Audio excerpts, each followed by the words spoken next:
Pemirsa, Anda pernah ke kota Bau-Bau Buton, Sulawesi Tenggara?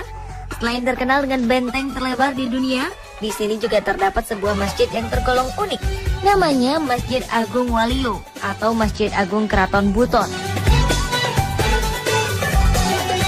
Masjid yang dibangun pada tahun 1712 ini merupakan peninggalan kerajaan Islam Buton.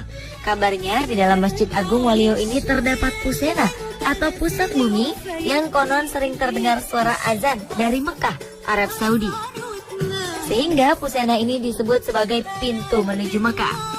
Pusena ini berbentuk sebuah lubang yang sangat dalam yang berada tepat di belakang mihrab. Tak hanya itu, banyak warga setempat mengisahkan bila kita melihat ke dalam lubang tersebut, maka kita akan dapat melihat wajah keluarga atau kerabat yang telah meninggal. Namun tanpa adanya penelitian maupun pembuktian lebih lanjut, kisah tersebut tetap menjadi misteri tersendiri di balik masjid bersejarah ini. Dan untuk menghindari hal-hal yang membawa umat menuju pada kemusyrikan, maka pusena itu kini telah ditutup dengan semen dan karpet yang saat ini dijadikan sebagai mimbar imam.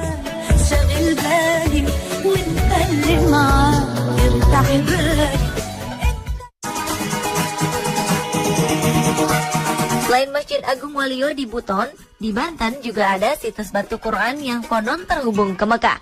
Konon keberadaan situs batu Quran yang berada di Pandeglang itu berawal dari karomah yang dimiliki oleh Syekh Maulana Mansur. Setiap kali beliau akan menunaikan ibadah haji, beliau hanya mengucap kalimat basmalah. Maka dengan seizin Allah, beliau langsung berada di tanah suci Mekah. Dan prosesi itu dilakukan tepatnya di atas tanah batu Quran sekarang berada. Setelah Syekh Mansur selesai menunaikan ibadah haji dari tanah suci, maka ia pulang sebagaimana halnya Syekh Mansur berangkat. Namun kali ini ia muncul kembali pulang bersamaan dengan air yang memancur dari dalam tanah dengan derasnya. Menurut penuturan pengelola setempat, air yang memancur tersebut adalah air dari sumur Zam-Zam.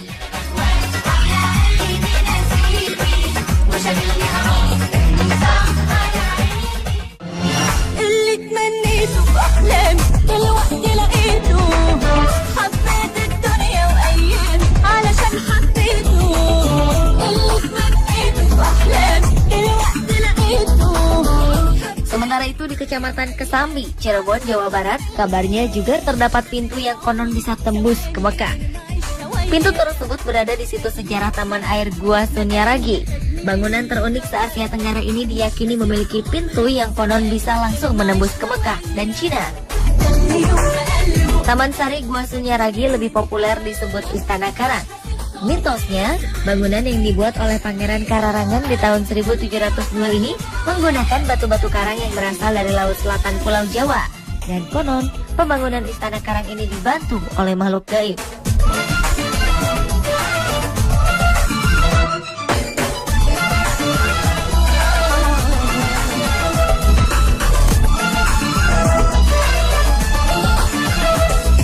Sendiri merupakan gabungan dua nama, yaitu Sunya yang berarti sepi dan Ragi punya arti raga.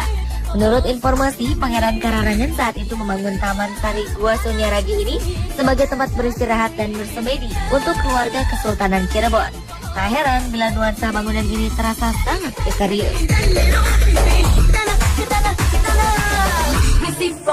Istana Karang seluas 1,5 hektar ini memiliki 10 gua yang dipakai untuk bersemedi. Masing-masing nama gua tersebut adalah Gua Pengawal, Hande Kemasan, Simanyang, Peteng, Langse, Arga Jumut, Padang Ati, Klangenan, Lawa, dan Gua Pawon. Gua-gua tersebut pun kadang digunakan sebagai tempat berlatih untuk para prajurit Kesultanan Cirebon.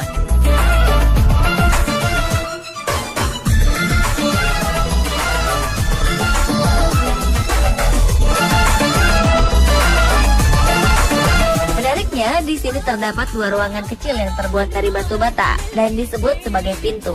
Letaknya ada di bagian belakang dari pintu masuk Taman Sari Gua Sunyaragi. Ruangannya kecil, hanya muat untuk satu orang dan tampak tak ada yang istimewa.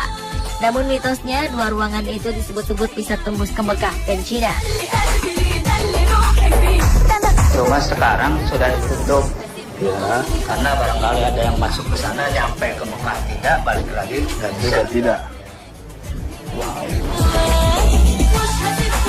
Ruangan di dalam pintu ini terlihat gelap dan lembab. Konon, dahulu kala, ruangan ini hanya boleh dipakai oleh para cendekiawan dan keluarga Kesultanan Cirebon saja untuk menuntut ilmu. Jadi kalau saya bisa bilang jalan pintas ini waktu itu digunakan oleh keluarga atau hanya perorangan saja Pak? Atau bagaimana Pak? Dulu tuh yang mempergunakan gua ini ya cuma sultan atau raja. Sultan saja, Ya. atau raja. Dan raja sampai menembus ke Cina, sampai menembus ke Mekah juga Pak ya. Nah jadi Pak kalau berbicara soal jalan pintas ini ke Cina atau juga ke Mekah Pak, selain sultan, pernah ada yang punya kesempatan untuk masuk dan membuktikan kalau benar bisa tembus ke sana?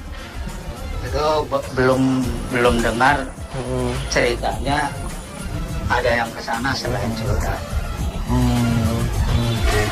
Tapi sebetulnya sih bukan lorongnya yang nyampe ke sana. Masuk di dalam itu ada ruangan tafakur baru Berpindah di Iya. sana.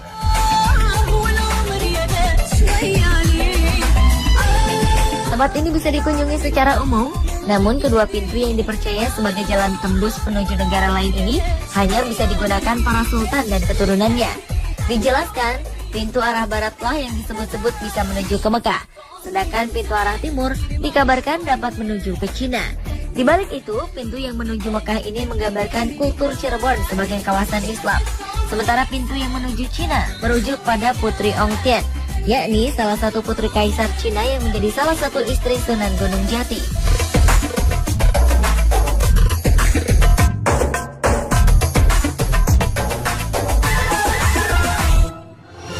Meski sampai sini belum ada orang yang dapat membuktikan kebenaran tempat-tempat di Indonesia yang konon bisa tembus sampai ke tanah suci Mekah, namun sebagian masyarakat setempat tetap meyakini akan kebenaran kisah dari mitos-mitos di tempat tersebut.